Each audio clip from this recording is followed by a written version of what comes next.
کلاؤڈیس scissor اگستن Germany کو سلطنت روم کا شہنشاہ تھا، جو 5واں اور آخری قیصر ثابت ہوا۔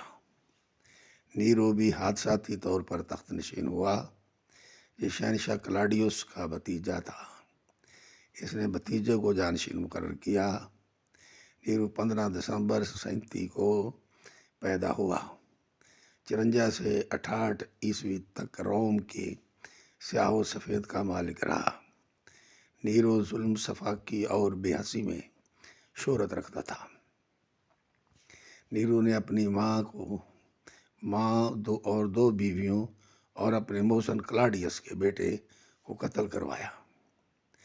19 جولائی 64 میں روم آگ کی لپیٹ میں آ گیا۔ خوفناک آگ 5 دن تک بھڑکتی رہی۔ 14 اضلاع سے 4 اضلاع جل کر بھسم ہو گئے۔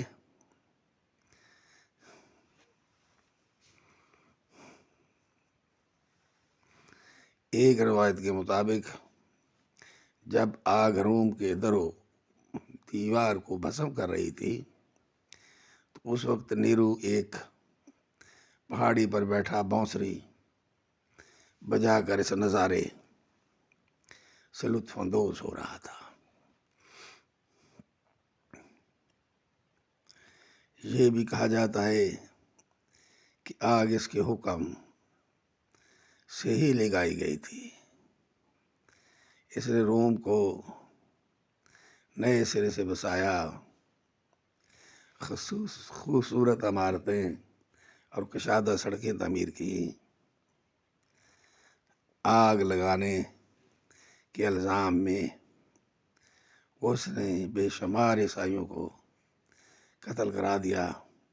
68 عیسوی میں فوج نے بغاوت کر دی تو نیرو ملک سے بھاگ نکلا۔ سینٹ نے نیرو کو موت کی سزا سنائی، لیکن اس نے پھانسی سے قبل صرف 31 سال کی عمر میں 1968 میں خودکشی کر لی۔